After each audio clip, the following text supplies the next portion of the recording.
चलिए एक बार फिर स्वागत करते हैं आप सभी का यूट्यूब चैनल हिंदी मार्गदर्शन XYZ में। हम प्रैक्टिस सेट करवा रहे हैं। आज हमारा ये भाग 5वां है। ठीक, जो UP TGT PGT UGC net DSSB school व्याख्याता सभी शिक्षक भर्ती असिस्टेंट प्रोफेसर के लिए उपयोगी है। तो हम इसके पहले 4 प्रैक्टिस कर चुके हैं। आज ये 5वां भाग है। इसमें जो परीक्षा में पूछे गए जो आने की संभावना है उन्हीं प्रश्नों को रखा गया है। तो इसको आप ध्यान से पढ़िए और देखिए। तो चलिए हम शुरू करते हैं। पहला प्रश्न है आमीन। आमीन जो गज़ल संग्रह है इसके लेखक आपको बताना है। तो इसमें वीरेंद्र मिश्र, वीरेंद्र डंगवाल, आलोक श्रीवास्तव, रविंद्र श्रीवास्तव। तो इसमें आपको बताना है इसमें कौन हो जाएंगे। एक का आपका सी हो जाएगा, आलोक श्रीवास्तव। फिर दूसरा प्रश्न, यदि प्रेम ही जीवन का सत्य है तो संसार ज्वालामुखी है। एक कथन है। यह कथन किसके द्वारा कहा गया है इसको आप बताना है। यह नाटक के पात्र हैं, जयशंकर प्रसाद के नाटक हैं जो उसके पात्र हैं। इसमें से किसी पात्र ने कहा तो उसको आपको बताना है।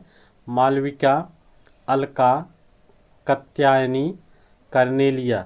तो इसमें आपके कौन हो जाएंगे।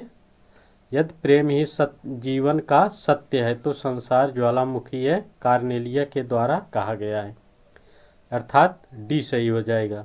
3 नंबर, कालक्रमानुसार हिंदी साहित्य के प्रथम आलोचक। कालक्रम की दृष्टि से प्रथम आलोचक कौन है। प्रेमघन, बालकृष्ण भट्ट, आचार्य शुक्ल और महावीर प्रसाद द्विवेदी। तो तीसरे के आपके कौन हो जाएंगे, बी, यानी बालकृष्ण भट्ट। सर्वप्रथम इन्होंने आलोचना की शुरुआत की। फिर आगे चौथे नंबर पे, 9वां विश्व हिंदी सम्मेलन 2012 में कहाँ हुआ था। ये 9वां विश्व हिंदी सम्मेलन जो 2012 में हुआ है तो वह कहाँ पे हुआ है आपको बताना है। 4 नंबर पे, नई दिल्ली यानी भारत, जोहान्सबर्ग, फिर मॉरिशस या ट्राइबेको। ये चौथा नंबर क्या हो जाएगा आपका, कहाँ हुआ, जोहान्सबर्ग में। ठीक, फिर 5वां नंबर देखें, गीत काव्य शब्द का प्रथम प्रयोक्ता या अर्थात गीत काव्य का जो शब्द है इसको सर्वप्रथम किसने प्रयोग किया। महादेवी वर्मा, लोचन प्रसाद पांडे, मुकुटधर पांडे, नंद दुलारे वाजपेयी। तो 5 का आपका क्या हो जाएगा, बी, अर्थात लोचन प्रसाद पांडे। फिर 6 नंबर, भर्तृहरि के चरित्र पर केंद्रित विश्वंभर नाथ उपाध्याय का कौन सा उपन्यास है। जो विश्वंभर नाथ उपाध्याय हैं इनके उपन्यास हैं जो भर्तृहरि के जीवन चरित्र पर रचित हैं। तो इसमें आपको बताना इसमें कौन सा उपन्यास है। पक्षधर, जोगी मत जा, प्रतिरोध, भिक्षुब्ध। तो आपका 6वां क्या हो जाएगा, बी, जोगी मत जा। ये भर्तृहरि पर केंद्रित है। फिर 7 नंबर, कहे कबीर सुनो भाई साधो नाटक के लेखक। एक कथन भी है, एक काव्य है, लेकिन यहाँ एक इसी नाम से एक नाटक भी है। तो इसको आप बताना है। इसके लेखक का नाम नरेंद्र मोहन, सुदर्शन मजीठिया, नंद किशोर आचार्य, कृष्ण बलदेव वैद। तो 7 नंबर पे आपके क्या हो जाएंगे, नरेंद्र मोहन का ये कहाँ कबीर सुनो भाई साधो नामक नाटक है। फिर 8 नंबर, प्रेमचंद की रचना नहीं है। इसमें प्रेमचंद की रचना नहीं है उसको बताना है। कुछ विचार, साहित्य का उद्देश्य, साहित्य का मर्म, साहित्य में बुद्धिवाद। तो आपके 8 नंबर पे क्या हो जाएगा, सी, साहित्य का मर्म नहीं है, बाकी तीनों इनकी रचनाएं हैं। फिर 9 नंबर, किसकी रचनाओं में बुंदेलखंड की प्रकृति का सजीव चित्रण पाया जाता है। तो इसमें कौन ऐसे रचनाकार हैं जिसमें बुंदेलखंड की जो प्रकृति है वहाँ का वर्णन किया गया है। सेनापति, पद्माकर, मतिराम, देव। तो आपके 9 क्या हो जाएंगे, बी, कौन, पद्माकर।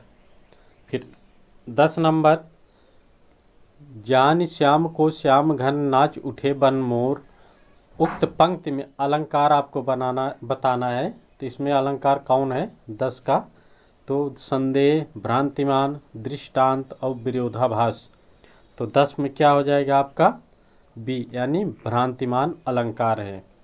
फिर 11 नंबर, गुणम विपर्ययात्मानुदोषो के रचयिता आचार्य कौन है? यह कथन किसका है आपको बताना है, किस आचार्य का है। वामन, विश्वनाथ, मम्मट, भरत मुनि। तो 11 नंबर पे आपके कौन हो जाएंगे? वामन, यानी ए नंबर सही है, ए। फिर बी, संदर्भ के लेखक, एक संदर्भ रचना है उसके लेखक आपको बताना है। डॉक्टर विनय, दूधनाथ सिंह, श्री राम वर्मा, इनमें से कोई नहीं। तो 12 नंबर पे आप क्या हो जाएगा? ए, डॉक्टर विनय, ए सही हो जाएगा। डॉक्टर विनय का संदर्भ रचना है। 13 नंबर, मोचीराम तथा पटकथा के लेखक आपको बताना है। चंद्रकांत देवताले, धूमिल, बलदेव बंसी, इनमें से कोई नहीं। 13 नंबर क्या हो जाएगा आपका? बी, धूमिल। धूमिल की ये रचना मोचीराम और पटकथा है। फिर 14 नंबर, रामधारी सिंह दिनकर की किस कृत को आधुनिक युग की गीता कहा जाता है? रामधारी सिंह की एक ऐसी रचना है जो महाभारत पर केंद्रित है, उसे आधुनिक युग की गीता के नाम से जाना जाता है। तो इसमें कौन है? रेणुका, हुंकार और कुरुक्षेत्र और उर्वशी। तो इसमें आपका क्या हो जाएगा? 14 का सी, कुरुक्षेत्र। यह महाभारत पर केंद्रित है, इसलिए यह आधुनिक युग की गीता कहा जाता है। 15 बताना है, साकेत जो रचना है कि कथा का मुख्य संबंध किसके चरित्र विकास से संबंधित है। साकेत जो रचना है यह किस पर केंद्रित है, इसको बताना है। राम और सीता के, लक्ष्मण और उर्मिला के, भरत और मांडवी के, लक्ष्मण और सीता के, लक्ष्मण और सीता के। ठीक, तो इसमें 15 का आपका क्या हो जाएगा? बी, लक्ष्मण और उर्मिला पर यह केंद्रित है साकेत। फिर 16 नंबर, सर्वेश्वर दयाल सक्सेना की कृति नहीं है, इसमें नहीं है बताना है। काठ की घंटियाँ, जंगल का दर्द, धूप के धान, खूंटियों पर टंगे लोग। तो इसमें इनकी रचना कौन नहीं है 16 नंबर पे? तो आप कौन हो जाएगा? सी, धूप के धान इनके नहीं है, बाकी तीनों इनकी रचनाएं हैं।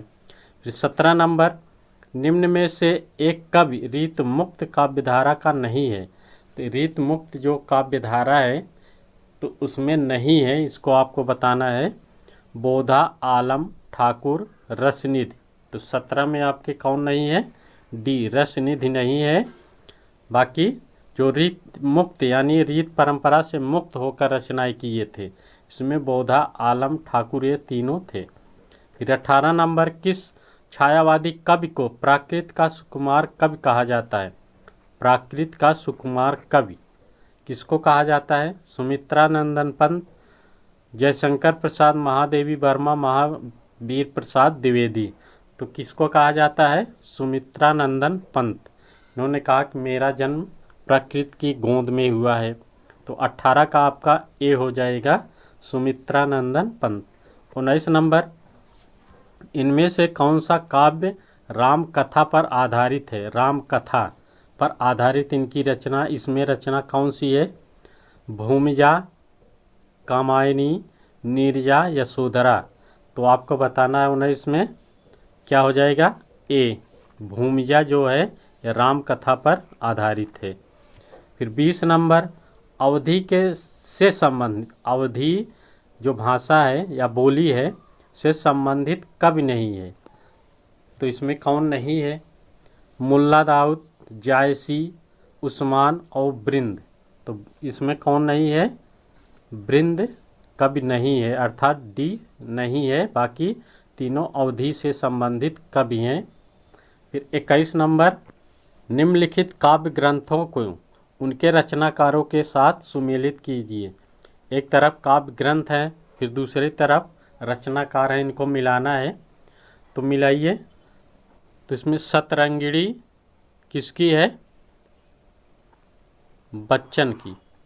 तो इसमें ए का 3, ए का आपके 3, बी है, बी मिल रहा है। सतरंगे पंखों वाली, तो बी का क्या हो जाएगा 4, नागार्जुन की। फिर अणिमा किसकी है, निराला की। ऋतंबरा तो किसकी हो जाएगी, केदारनाथ मिश्र प्रभात का। तो आपका बी सही हो जाएगा। फिर 22 नंबर, राजा निर्बंसिया कहानी के लेखक के कहानी है, इसको बताना है किसकी है।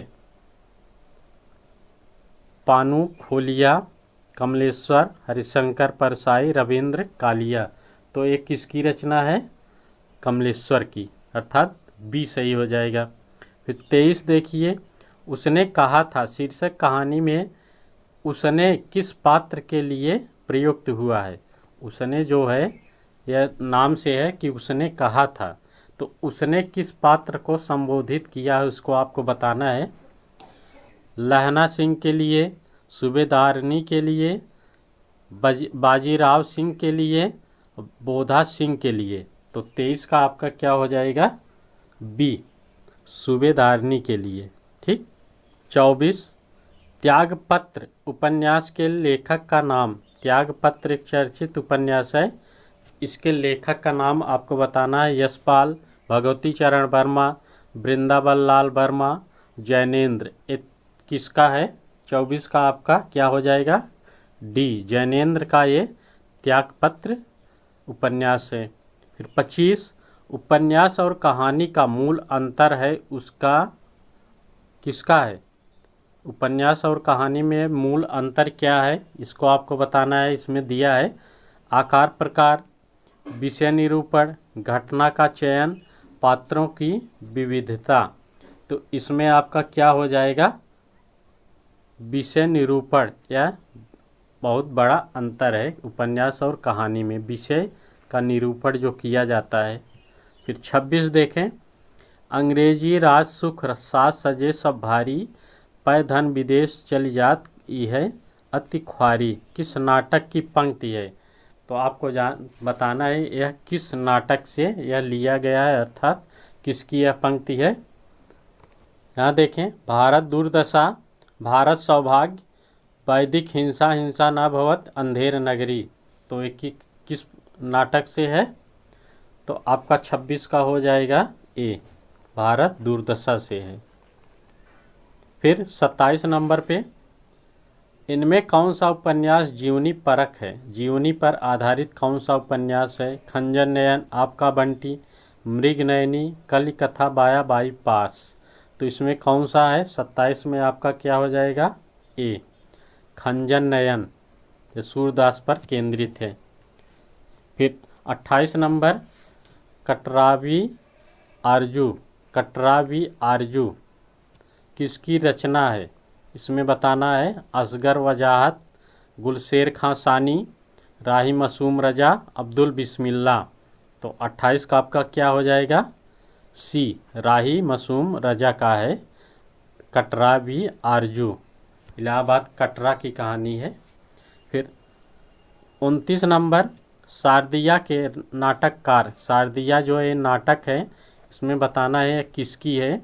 मोहन राकेश, डॉक्टर लक्ष्मी नारायण लाल, जगदीश चंद्र माथुर, इनमें से कोई नहीं। तो 29 का आपका क्या हो जाएगा, सी, जगदीश चंद्र माथुर। फिर 30, डॉक्टर नामक कृत की विधा है। डॉक्टर एक रचना है, इसको बताना है यह नाटक है, एक प्रहसन है, कहानी है कि नीति परक है। तो इसमें क्या हो जाएगा आपका 30 का ए, यह एक नाटक है डॉक्टर। फिर 31 नंबर, दूसरा दरवाज़ा। दूसरा दरवाज़ा एक रचना है, इसको इसकी विधा भी बताना है। तो क्या है ये, नाटक, उपन्यास, गीत, नाट्य, कहानी। तो 31 का आपका क्या हो जाएगा, नाटक। यह भी एक नाटक, डॉक्टर भी एक नाटक है और दूसरा दरवाज़ा। इस तरह के प्रश्न आजकल बन रहे हैं, तो इसको आप जानते रहिए, क्योंकि आप रचना जानते हैं किसकी है, लेकिन कहीं कंफ्यूज हो जाता है कि यह नाटक है, एक उपन्यास है, कहानी है। ठीक। फिर आगे देखें, 32 नंबर, अधिकार सुख कितना मादक किंतु सराहनीय है। यह पंक्ति है, ये प्रसाद, जयशंकर प्रसाद के किस नाटक से लिया गया है? क्योंकि जयशंकर प्रसाद के जो नाटक थे उसमें पंक्तियाँ अक्सर पूछी जाती हैं, तो इसलिए इस पर विशेष ध्यान दिया गया है। तो कौन है? ध्रुव सामिनी, अजातशत्रु, चंद्रगुप्त और स्कंदगुप्त। इसमें 32 का आपका क्या हो जाएगा? डी। स्कंदगुप्त से यह अधिकार सुख कितना मादक किंतु सराहनीय है लिया गया है।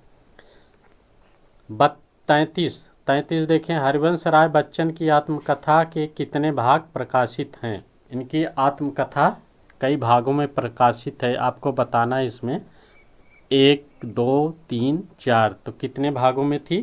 33 का आपका क्या हो जाएगा? डी। यह 4 भागों में प्रकाशित हुई। फिर रिपोर्ताज किस भाषा का शब्द है? ये जो रिपोर्ताज शब्द है, तो रिपोर्ताज लिखे भी जा रहे हैं, तो यह किस भाषा का शब्द है आपको बताना है। फ्रांसीसी, अंग्रेजी, पुर्तगाली, जापानी। तो आपके 34 में क्या हो जाएगा? ए। किसका? फ्रांसीसी भाषा का। फिर 35, हिंदी का प्रथम पत्र उदंत मार्तंड प्रकाशित होता था, यह क्या था? इसमें आपको बताना है कि दैनिक था, कि साप्ताहिक था, कि मासिक था, कि त्रैमासिक था। तो आपका 35 क्या हो जाएगा? बी। ये साप्ताहिक पत्र होता था। पहले साप्ताहिक पत्र निकलते थे या मासिक पत्र, ठीक, बाद में दैनिक पत्र निकलने लगा। फिर 36, महावीर प्रसाद द्विवेदी सरस्वती पत्रिका का संपादक रहे, तो आपको बताना है कब से कब तक इन्होंने संपादन किया सरस्वती पत्रिका। सरस्वती पत्रिका अपने चरम सीमा पर महावीर प्रसाद द्विवेदी के संपादन काल में ही हुआ था। तो इसमें 1900 से 1923, 1903 से 1920, 1901 से 1920, फिर 1903 से 1922 तक। तो 36 में आपका क्या हो जाएगा? बी। 1903 से 1920 ईस्वी तक इन्होंने संपादन किया, ठीक। फिर 37 नंबर, रस सिद्धांत ग्रंथ के लेखक। रस सिद्धांत जो है संस्कृत का ग्रंथ के लेखक बताना है। 37 में रस सिद्धांत एक रचना है। 37 में रस सिद्धांत ग्रंथ के लेखक आपको बताना है। इसमें रामचंद्र शुक्ल, नामवर सिंह, डॉक्टर नगेंद्र और नंद दुलारे वाजपेयी। तो 36 का 37 है।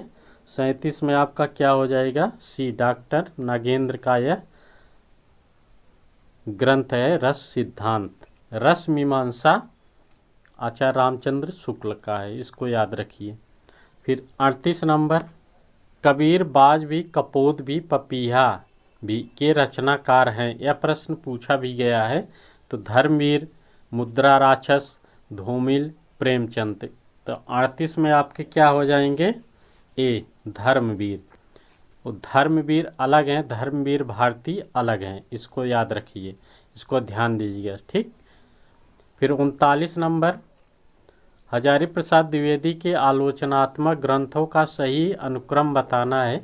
हजारी प्रसाद द्विवेदी जो आलोचनात्मक ग्रंथ लिखे हैं उसको एक क्रम से बताना है। तो इसमें कौन सा होगा? कबीर, हिंदी साहित्य की भूमिका, सूर साहित्य। इस तरह से आपको अगर सन याद रहेगा तभी आप बता पाएंगे। तो इसको सन याद रखिए। तो इसमें कौन सही हो जाएगा आपका? बी। सूर साहित्य, हिंदी साहित्य की भूमिका, फिर कबीर, फिर हिंदी साहित्य, इस तरह इनका क्रम है। फिर 40 देखें, निठल्ले की डायरी नामक हास्य व्यंग निबंध संग्रह के लेखक। निठल्ले की डायरी हास्य व्यंग निबंध है, इसके संग्रह का नाम बताना है। श्रीलाल शुक्ल, गोपाल प्रसाद व्यास, रविंद्रनाथ त्यागी और हरिशंकर परसाई। तो 40 में आपका क्या हो जाएगा? डी। हरिशंकर परसाई। निठल्ले की डायरी हास्य व्यंग की रचना हरिशंकर परसाई की है। फिर 41, निम्नलिखित में कौन सी व्यंग्य रचना हरिशंकर परसाई की नहीं है? इसमें नहीं है बताना है। तो नेताजी कहिन, धूप के भूत के पाँव, निठल्ले की डायरी, बारात की वापसी। तो इसमें 41 में कौन हो जाएगा आपका? ए सही हो जाएगा। नेताजी कहिन, ए इनका नहीं है, बाकी तीनों इनके हैं। फिर 42 नंबर, स्मृति की रेखाएं, रेखांकन के रचनाकार। स्मृति की रेखाएं जो रचना है, इसके रचनाकार को बताना है। डॉक्टर श्याम सुंदर दास, महादेवी वर्मा, हजारी प्रसाद द्विवेदी, महावीर प्रसाद द्विवेदी। तो 42 में आपके कौन हो जाएंगे? महादेवी वर्मा। 43 नंबर, निम्न में से एक विष्णु प्रभाकर का यात्रा वृत्तांत पूछ रहा है। किसका? विष्णु प्रभाकर का है। कौन जीता कौन हारा, हंसते निर्झर, दहकती भट्ठी, कलाकार का सत्य, जन समाज और संस्कृत। तो इसमें यात्रा वृत्तांत विष्णु प्रभाकर का कौन सा है? तो आपका 43 में क्या हो जाएगा? बी, हंसते निर्झर, दहकती भट्ठी। फिर 44, निम्न पंक्तियाँ किस प्रसिद्ध लंबी कविता से उद्धृत है? प्रतिपल परिवर्तित व्यूह भेद कौशल, समूह राक्षस विरुद्ध प्रत्युह क्रुद्ध कवि विषम। तो इसमें बताना है किस लंबी कविता से यह लिया गया है। राम की शक्ति पूजा, बादल राग, पेशोला की प्रतिध्वनि, शेर सिंह का शस्त्र समर्पण। तो 44 में आपका क्या हो जाएगा? ए, राम की शक्ति पूजा से यह लिया गया है। फिर 45 नंबर, यह मंदिर का दीप, इसे नीरव जलने दो। पंक्ति किसकी है? आपको बताना है। सुभद्रा कुमारी चौहान, महादेवी वर्मा, मीराबाई, विद्यावती कोकिल। तो 45 में आपका क्या हो जाएगा? महादेवी वर्मा। इस तरह के करुण रस में जो है यह महादेवी वर्मा ही लिखती थी। फिर 46 नंबर, निम्नलिखित काव्य पंक्तियों को उनके रचनाकारों के साथ सुमेलित कीजिए। अब इसमें आपको सुमेलित करना है। इसमें देखिए, दोनों ओर प्रेम पलता है, ये काव्य पंक्तियां हैं। इसमें बताना है आपको किसकी है। तो एक किसका हो जाएगा? मैथिली शरण गुप्त का। फिर धिक जीवन जो पाता ही आया विरोध, ये चर्चित पंक्ति है। तो बी का आपका क्या हो जाएगा? निराला, यानी कि चर्चित पंक्ति है।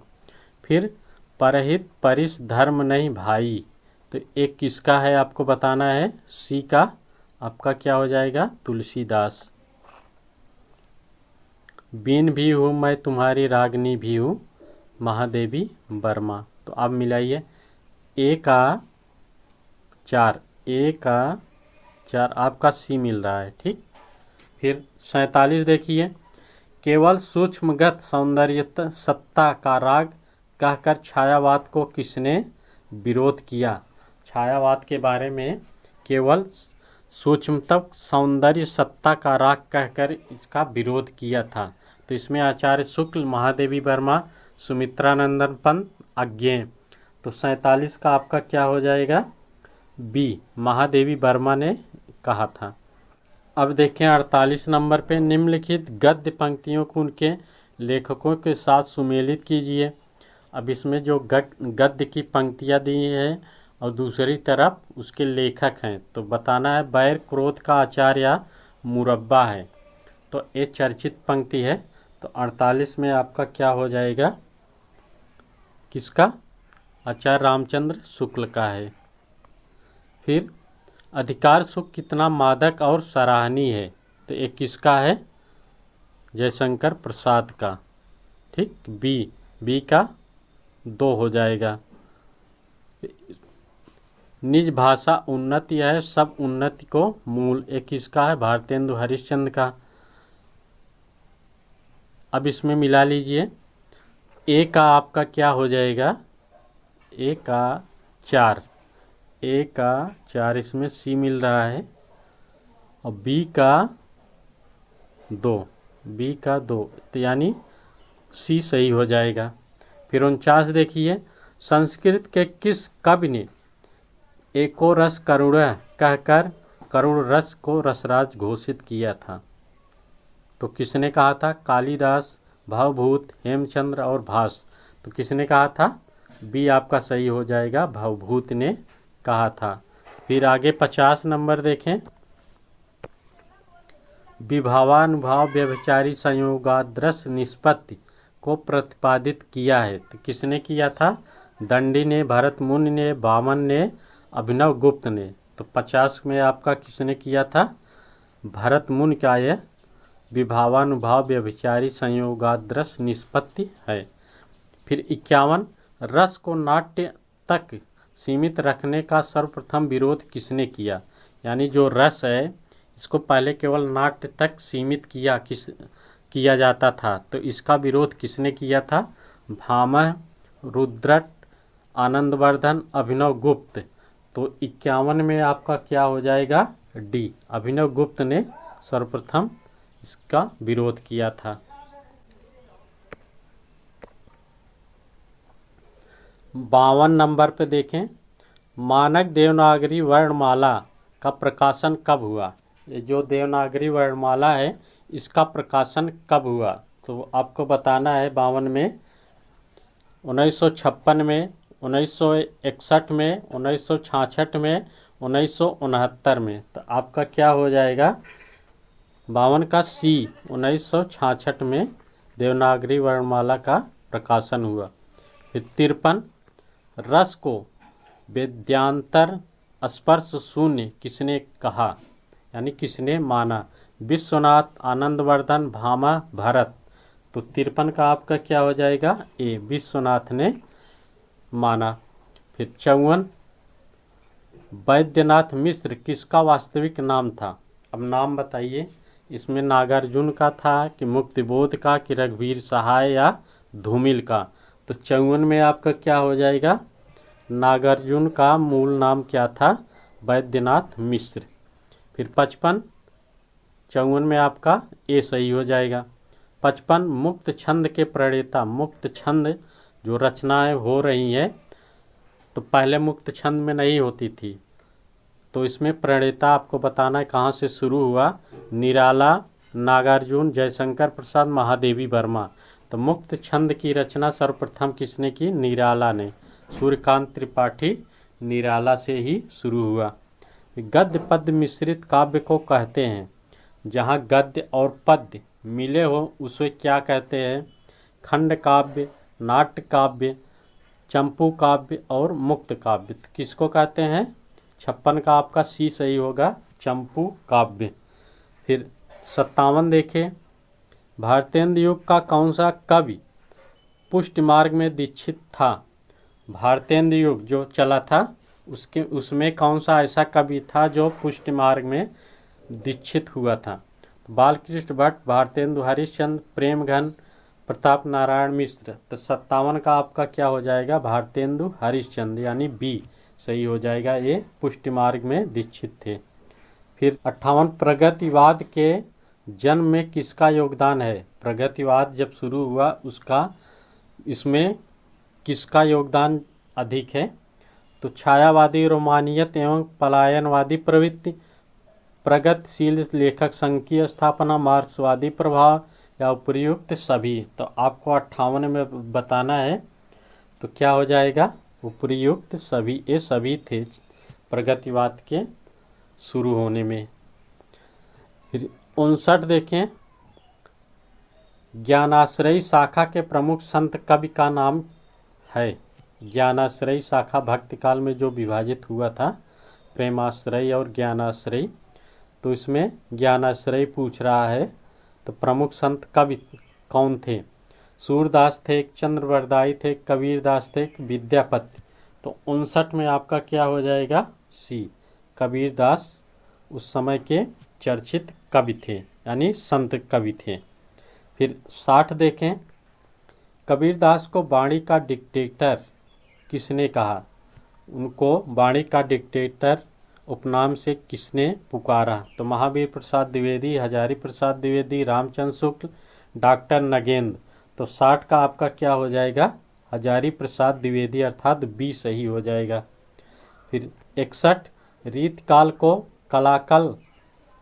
कलाकाल कहने वाले इतिहासकार, यानी रीतकाल जो काल विभाजन हुआ था उसको एक नाम कलाकाल नाम दिया, तो वह किसने दिया था इसको बताना है। विश्वनाथ प्रसाद मिश्र, मिश्र बंधु, रमाशंकर शुक्ल, रसाल, श्याम सुंदर दास। तो 61 का आपका क्या हो जाएगा, सी, रमाशंकर शुक्ल रसाल ने कलाकाल नाम रीतकाल को दिया था। आदिकाल का कई नाम दिया गया है। फिर भक्तिकाल को तो नहीं, रीतकाल, ये दो, आदिकाल और रीतकाल दो नामकरण हुए हैं जिसमें अधिक नामों की संख्या, इसको आपको बताना है। याद रखिए कि कौन लेखक ने, किस लेखक ने क्या कहा है।